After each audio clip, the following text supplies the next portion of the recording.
So we need to talk about Ace of Spades. So Ace of Spades was a game that a lot of people were excited about at Gen Con. It got quite a buzz, sold out.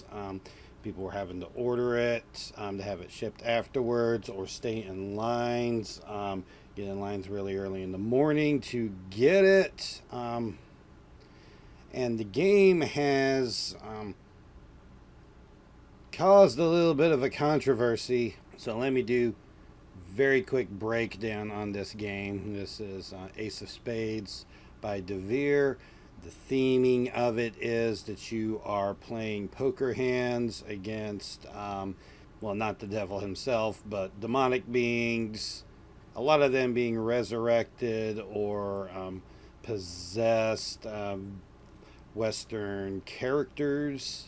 And the way the game works is you have 10 different villains plus your main villain at the end who's in the 11th spot.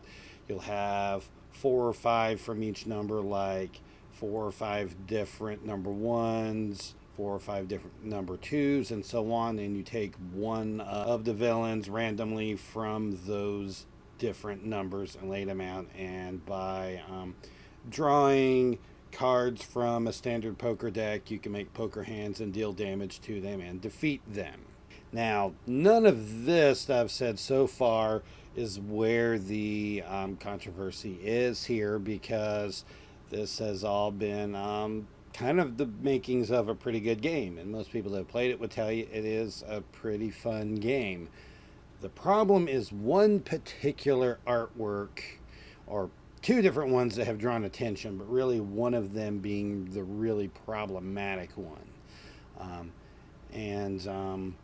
Unlike a lot of things on the internet, I am not gonna just talk about it and not show it to you. I'm gonna go ahead and throw that artwork up here so you can see it. There's gonna be artwork for these 2 villains that you have to defeat: the Slaver and the Fugitive. And oh boy, yeah, we can see what the problem is here. Now, the Slaver, I think, since this is kind of being done as like a possessed or resurrected and possessed demonic creature, that using a slaver really isn't a problem there. I mean, we use Nazis and like over the top and comical things, and not really anyone has a problem with that. We love them in Indiana Jones, and we've got this game. I mean, talking about the headman Nazi there, and don't really have an issue with the game themed around him. So the Slaver doesn't really bother me. It's the Fugitive. It's just they could have chosen anything, and they chose a fugitive slave. Like, this is a black guy in chains, and he is like the only one that's like foaming at the mouth, which this is not good. And a lot of people have had the question, how did the game get this much popularity and get this far along? Why is it now like after Gen Con that we are starting to see all that? Well, first of all, we never saw that in any of the demos. Nobody ever saw that in the demos. I don't know if they had like pulled that card out because they were worried about it or what was going on there. Maybe they just had a standard set that they always throw out there just to make it simple. I don't know. But everybody seems to agree that like nobody anywhere saw this card at demos in Gen Con. As far as like early YouTube reviewers, we don't know what all they were sent. So, I mean, they can't really say a whole lot on there. I mean, maybe they weren't given the whole thing. And once again, I don't know. As for me, this was a game that I talked about in my Gen Con video because we were excited about getting that. My friend bought that game. We played like 1 round of it up there at Gen Con to see it. And that card, at least if it came up, we just kind of quickly glanced over it and didn't recognize what it was if we saw it. Like I said, you could do a game and not have that card come into play. And so we never saw that there. I did a second playthrough at Jarrett's house because I was preparing to do the video of it, and once again didn't see the card there. I think since I didn't shuffle things, I may have used the same set of cards that was used in that first game, and started to film some of the stuff for it, which I'm not going to do that video now because I really don't want to promote that game right now at this point until we'd have to get some pretty good answers on that. I don't know who up there at Devir is to blame on this. I know that this is a Spanish company, but I have a hard time imagining that Europeans would be that out of touch with things to think that that would be okay. It just seems really odd.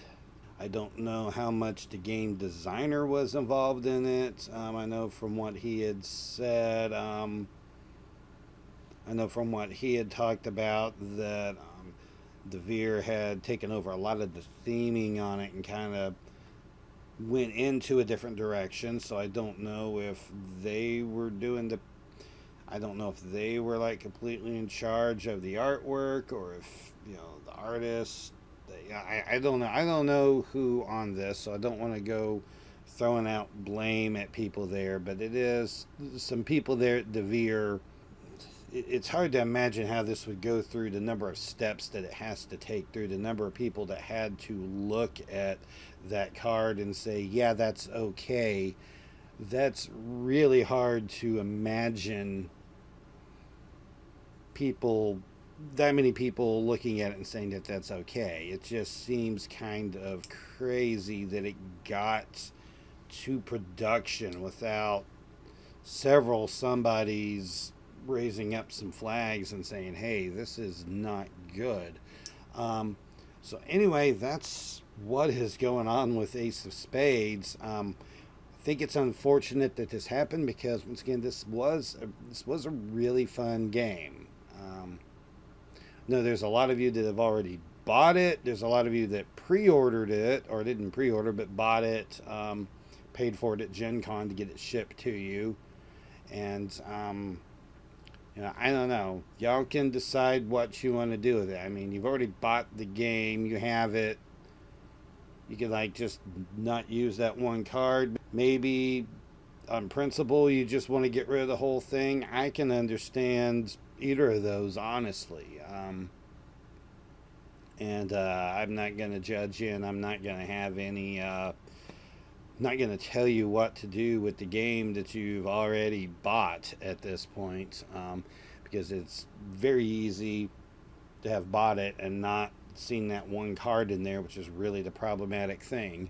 So anyway, this was kind of a weirder and unusual video that I was not expecting to frankly ever have to make, but that's where I'm at with it. So yeah, if you got any thoughts about it, if you can keep them civil in the comment section, I'm fine with that. There's a lot of things that I see and I hear people get into a fuss over that, you know, this is offensive, and I'm just like, what? You know, this is like really like overreacting. And there's a lot of things there, and sometimes it feels like people get offended by every little crazy thing. This is not one of those cases because this is clearly that bad, and it's just surprising how bad it is and how it got to this point. So anyway, that's all I have to say on this video. And hopefully I don't have to ever make another video like this one.